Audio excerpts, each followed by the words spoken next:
জনাব ডক্টর জাভেদ পাটোয়ারি সাহেব একটু আগে বক্তব্য রেখেছেন।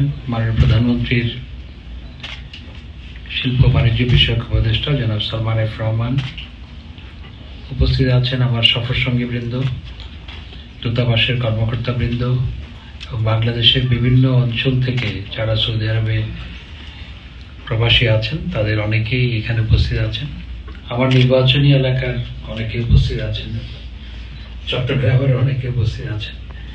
সবাইকে আমার আন্তরিক সালাম এবং শুভেচ্ছা।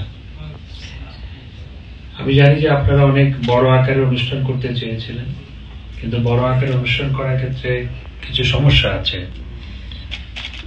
প্রথমত, কোন ব্যানারে হবে অনুষ্ঠান সেটি নিয়ে একটা জটিলতা সবসময় দাঁড়ায়, যেহেতু এখানে অনেকগুলো সংগঠন। আপনারা কষ্ট করে এসেছেন, এই জন্য আপনাদের প্রতি কৃতজ্ঞতা জানাই, ধন্যবাদ জানাই। সৌদি আরবে আমরা 30 লক্ষ বলছি, সৌদি কর্তৃপক্ষের হিসাব অনুযায়ী 31,33,000, তার মানে 30 লক্ষের বেশি বাংলাদেশে এখানে কাজ করছে, প্রবাসী বাংলাদেশে আছে। This is the highest concentration, highest number of Bangladeshis in abroad, কোন একটা সিঙ্গেল কান্ট্রিতে। পৃথিবীতে অনেক দেশ আছে যেখানে লোক সংখ্যা 30 লক্ষ নয়। দেশে ফেরত যাওয়ার পর বিভিন্ন সময় গিয়ে থেকেছি। আমাকে মাননীয় প্রধানমন্ত্রী মাঝে মধ্যে বলতেন, তুমি এবার বিদেশ চলে যাও, কয়দিন থেকে আসো, না হয় তোমাকে অ্যারেস্ট করবে। এইভাবে সব মিলিয়ে প্রায় 10 বছর। এবং আমি বেলজিয়াম আওয়ামী লীগের সেক্রেটারি ছিলাম বেশ কয়েক বছর। তো আমি জানি যে প্রবাসে কত কষ্ট সময় বের করা, অত সহজ নয়। যারা ব্যবসা করেন তারা ব্যবসা অন্যজনকে দায়িত্ব দিয়ে এসেছেন, কর্মচারীর হাতে তুলে দিয়ে এসেছেন।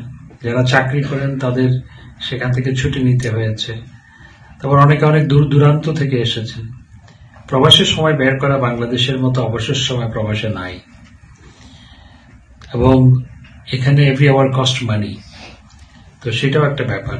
সব কিছু বাদ দিয়ে দেশের জন্য যে আপনাদের যে আকুতি, সেই কারণেই আপনারা এসেছেন। এবং মনে অনেক প্রশ্ন, অনেক জিজ্ঞাসা, প্রতিটা মানুষের জিজ্ঞাসা আছে, আমি জানি। এবং এই ডলারটা, যে কথাটা আপনি বলতেছেন যে আমরা ফেরত গেলে যে আপনার এটাকে ফোর্সফুলি টাকায় কনভার্ট করতে হয়, এই ডলারটা কিন্তু আপনার জনাব ডক্টর জাভেদ পাটোয়ারি সাহেব একটু আগে বক্তব্য রেখেছেন। মাননীয় প্রধানমন্ত্রীর শিল্প বাণিজ্য বিষয়ক উপদেষ্টা জনাব সালমান এফ রহমান উপস্থিত আছেন, আমার সফর সঙ্গীবৃন্দ, দূতাবাসের কর্মকর্তাবৃন্দ এবং বাংলাদেশের বিভিন্ন অঞ্চল থেকে যারা সৌদি আরবে প্রবাসী আছেন তাদের অনেকেই এখানে উপস্থিত আছেন। আমার নির্বাচনী এলাকার অনেকে উপস্থিত আছেন, চট্টগ্রামের অনেকে উপস্থিত আছেন। সবাইকে আমার আন্তরিক সালাম এবং শুভেচ্ছা। আমি জানি যে আপনারা অনেক বড় আকারে অনুষ্ঠান করতে চেয়েছিলেন, কিন্তু বড় আকারে অনুষ্ঠান করার ক্ষেত্রে কিছু সমস্যা আছে। প্রথমত, কোন ব্যানারে হবে অনুষ্ঠান সেটি নিয়ে একটা জটিলতা সবসময় দাঁড়ায়, যেহেতু এখানে অনেকগুলো সংগঠন। আপনারা কষ্ট করে এসেছেন, এই জন্য আপনাদের প্রতি কৃতজ্ঞতা জানাই, ধন্যবাদ জানাই। সৌদি আরবে আমরা 30 লক্ষ বলছি, সৌদি কর্তৃপক্ষের হিসাব অনুযায়ী 31,33,000, তার মানে 30 লক্ষের বেশি বাংলাদেশে এখানে কাজ করছে, প্রবাসী বাংলাদেশে আছে। This is the highest concentration, highest number of Bangladeshis in abroad, কোন একটা সিঙ্গেল কান্ট্রিতে। পৃথিবীতে অনেক দেশ আছে যেখানে লোক সংখ্যা 30 লক্ষ নয়। দেশে ফেরত যাওয়ার পর বিভিন্ন সময় গিয়ে থেকেছি। আমাকে মাননীয় প্রধানমন্ত্রী মাঝে মধ্যে বলতেন, তুমি এবার বিদেশ চলে যাও, কয়দিন থেকে আসো, না হয় তোমাকে অ্যারেস্ট করবে। এইভাবে সব মিলিয়ে প্রায় 10 বছর। এবং আমি বেলজিয়াম আওয়ামী লীগের সেক্রেটারি ছিলাম বেশ কয়েক বছর। তো আমি জানি যে প্রবাসে কত কষ্ট সময় বের করা, অত সহজ নয়। যারা ব্যবসা করেন তারা ব্যবসা অন্যজনকে দায়িত্ব দিয়ে এসেছেন, কর্মচারীর হাতে তুলে দিয়ে এসেছেন।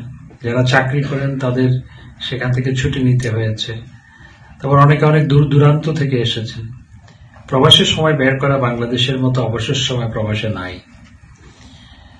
এবং এখানে এভরি আওয়ার কস্ট মানি, তো সেটাও একটা ব্যাপার। সব কিছু বাদ দিয়ে দেশের জন্য যে আপনাদের যে আকুতি, সেই কারণেই আপনারা এসেছেন এবং মনে অনেক প্রশ্ন, অনেক জিজ্ঞাসা, প্রতিটা মানুষের জিজ্ঞাসা আছে আমি জানি।